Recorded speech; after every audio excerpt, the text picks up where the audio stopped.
Side হন।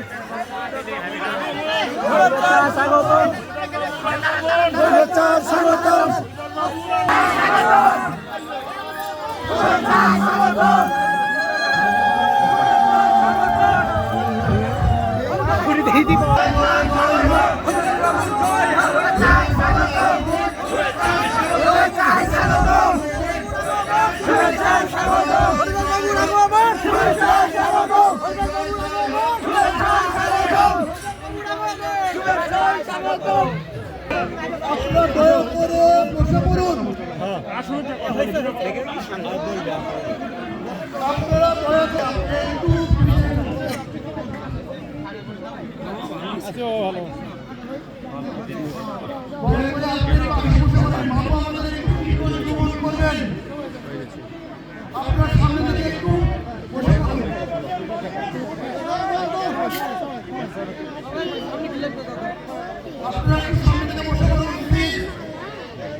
মায়ের money bag হারিয়ে গেছে।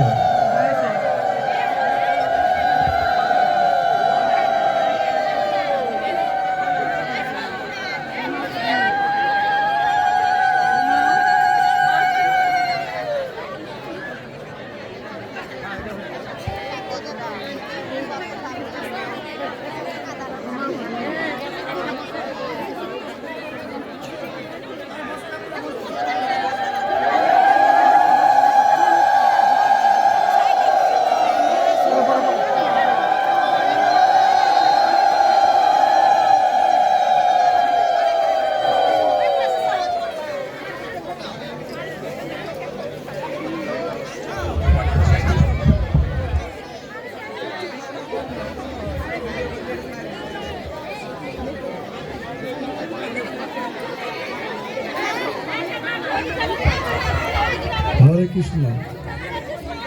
আমার নাম শ্রী হরিদাস চন্দ্র তরণী দাস। আমি ভগবানের দাস। আমরা সবাই একটু চুপ করে, আমি তো আসলে জগৎ সংসারের কথা বলি না, আমি বলি আবার অন্যভাবে। আমরা হিন্দুদেরকে একটু সাইজ করার জন্য একটু কথা বলি।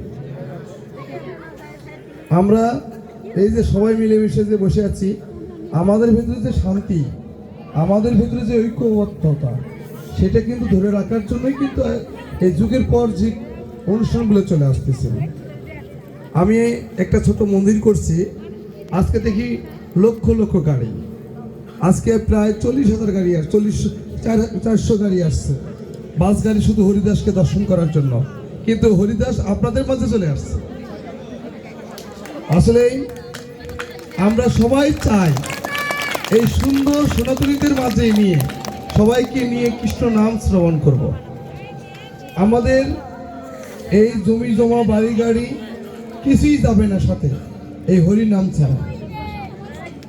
আমরা 84 লক্ষ জন্ম পরে এই মানব জন্ম।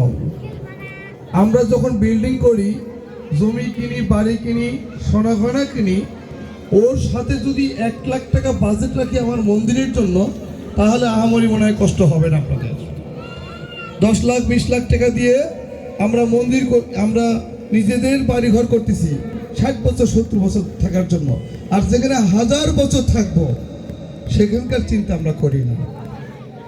কারণ মরে গেলে মনে সব শেষ না, মরে গেলে সব শেষ না।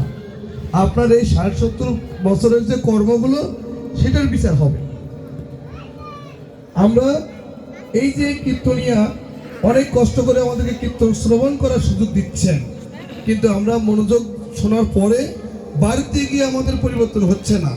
কান্নায় চোখের জল পুরো শরীর ভিজে যাচ্ছে, কিন্তু আমরা বাড়িতে গিয়ে সব ভুলে গেলাম। ঠিক ছোট যখন ভগবানকে আমরা কথা দিয়ে এসেছি, ভগবান দুনিয়াতে পাঠাও মানুষ হিসাবে, আমি তোমার কর্ম করব, ঠিক তেমনই আমরা তার কর্মগুলো করতেছি না। আমরা এই কর্ম করার জন্য কিন্তু অনেক টাকা পয়সা লাগে না, শুধু ভক্তি লাগে। শুধু ভগবানকে বিশ্বাস করতে হবে যে ভগবান আমাদের মাঝে আছেন, উনি দেখেন। আপনি আমাকে ফাঁকি দিতে পারবেন, কিন্তু ভগবানের চোখে ফাঁকি দিতে পারবেন না, কারণ ভগবান একটা সিসি ক্যামেরা। আপনি যেই অন্যায় করেন না কেন, ভগবান তার খাতায় লেগে রাখতেছে। আপনি যত যাই করেন না কেন, পুণ্যের কাজ করতে হবে, আপনি যতই ক্ষমতাবান লোক হন কেন, আজকে আপনি লাঠির শক্তি আমাকে দেখাতে পারেন, ভয় দেখাতে পারেন, কিন্তু একটা সময় আসবে এই লাঠির ভর করে আপনাকে চলতে হবে। কারণ শক্তি ক্ষমতা মানুষের স্থিরস্থায়ী নয়। আজকে আপনি ফকির, কালকে বাদশা হবেন, আজকে বাদশা কালকে ফকির হবেন। আজকে আমি আপনার দুয়ারে আসছি, আপনি আগামীকাল আমার দুয়ারে যাবেন। তাই তিলক ফোঁটা, ধুতি, তুলসী পরার আগে সত্যিকারের একজন মানুষ হন। এই তুলসী, তিলক ফোঁটা, ধুতি কিনতে মাত্র 100, 500, 1000 টাকা লাগে। এই লেবাস আমি ধরতে পারি, কিন্তু আমি তো এখন মানুষই হতে পারলাম না। আমার তো ভিতরে মনুষ্যত্ব নাই। তাহলে আমি তিলক ফোঁটাকে অপমান করবো কেন? তুলসী মালাকে অপমান করবো কেন? ধুতিকে মালিককে অপমান করবো কেন? আমি সত্যিকারের একজন কৃষ্ণ ভক্ত হই আগে, আমি একে মানুষ হই আগে, তারপরে ভগবানের সেই হিন্দুর যে পরিচয়, সনাতনীর যে পরিচয়, সেটা আমি বহন করব।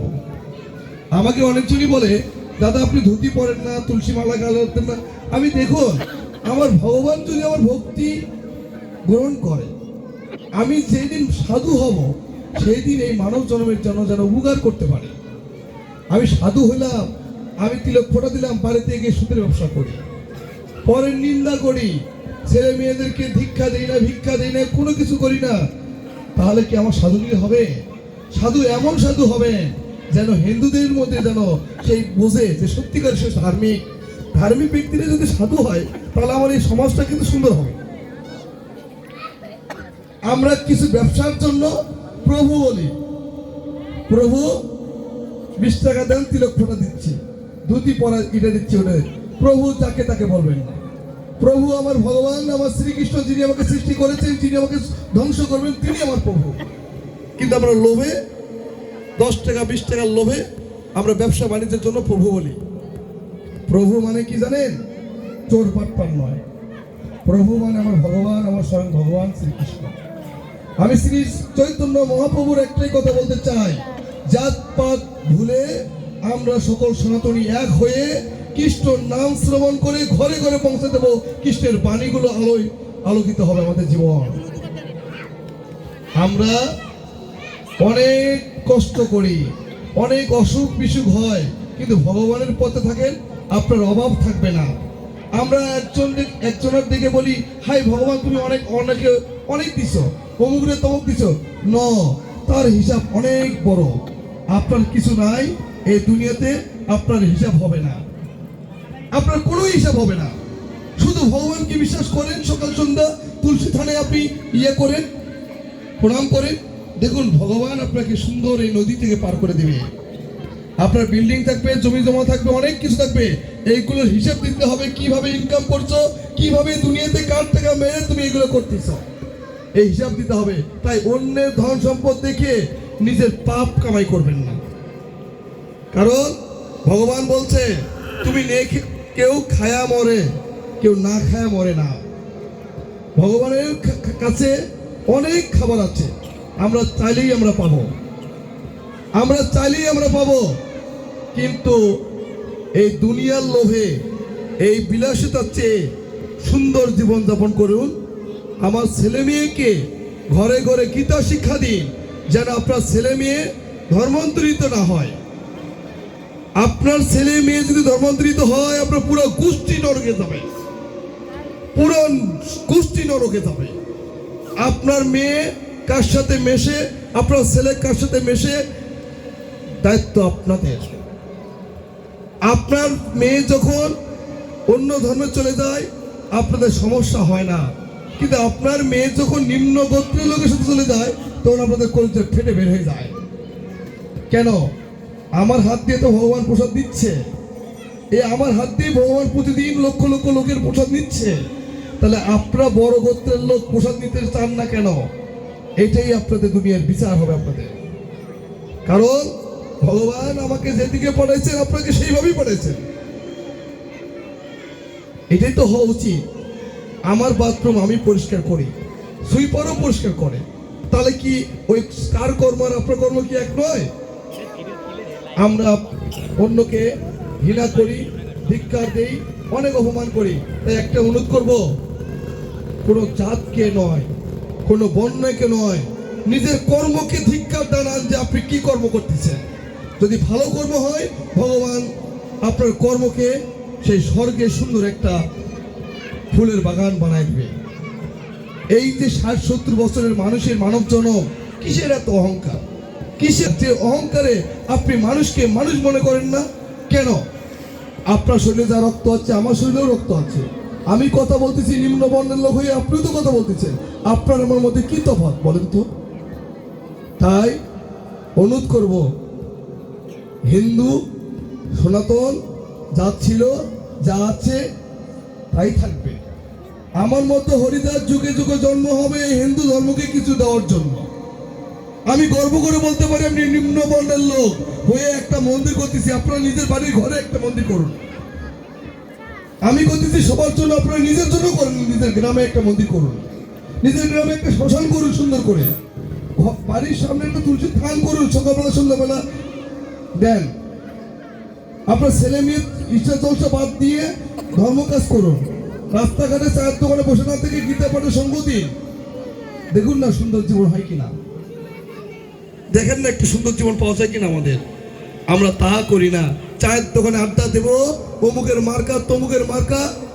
আমাদের হিন্দুদের কেউ বন্ধু নয়, আমাদের কেউই নয়, সব অভিনয়। একটা সময় আসে আমাদের সাথে অভিনয় করার জন্য, কিন্তু আমাদেরকে বড় মঞ্চে থাকে না, আমাদেরকে সম্মান দেন না। আর একটা কথা, কোনো অন্য ধর্মের লোককে উলু জোগাড় দিয়ে কোনো কৃষ্ণ মঞ্চে নিয়ে আসবেন না। যদি হিন্দু হয়ে থাকেন, যদি হিন্দু বাচ্চা হয়ে থাকেন, কৃষ্ণ মঞ্চে আমার ধর্ম ছাড়া অন্য ধর্মের লোক আসবে না। এটা পবিত্র জায়গা, ব্যবসার জায়গা নয়। আপনি বড় হিন্দু, বড় গোত্রের লোক যদি প্রমাণ দেখাতে চান, তাহলে অন্য ধর্মের লোক নিয়ে আসবেন না। তাদের জন্য একটা স্টেজ বানাবেন আলাদা করে, তারা বক্তব্য দিবে। তারা আমাদের ভাই, আমাদের দাদা নয়, তারা ভাই। ভাইয়ের জন্য আলাদা বক্তব্যের জন্য জায়গা করবেন। ওই জায়গায় দাঁড়িয়ে আমাদেরকে কিছু বক্তব্য দিবে, উন্নয়নমূলক বক্তব্য। ধর্মের বক্তব্য তারা দিতে পারবে না, কারণ আপনারা হিন্দু মানুষ। আপনারা কোথাও কোনো মসজিদে যান না, অন্য কোথাও যান না। তাই আমি বলবো, আপনি হিন্দু হয়েছেন, ছোট জাত নন। আপনি হিন্দু, আপনি শ্রীকৃষ্ণের একজন ভক্ত। আপনার কিসের এত ছোট হন? জন্ম নিছেন, মরতে হবে। সবাইকে সম্মান নিয়ে আমরা মরবো। তবে কাউকে কোনো কৃষ্ণ মঞ্চে দাঁড়াইয়া বক্তব্য দিয়ে 10,000 5,000 টাকার জন্য প্রধান অতিথি বানাবেন না। আপনার গ্রামের একজন নিরীহ ধার্মিক ব্যক্তিকে প্রধান অতিথি বানান। এক ধার্মিক ব্যক্তি কি নাই গ্রামে? অসহায় ব্যক্তিকে প্রধান অতিথি বানান। অমুক তমুক এই সমস্ত টাকার লোভে প্রধান অতিথি বানাবেন না। বিশাল বড় কীর্তনের দরকার নেই তো। যেখানে একজন কীর্তন পরিবেশন করে সেখানে ভগবান থাকে, যেখানে 1000 জন করে সেখানে ভগবান থাকে। ওই মানুষকে দেখায় বলতে হবে না বিশাল বড় প্যান্ডেল করছি, লক্ষ লক্ষ টাকা খরচ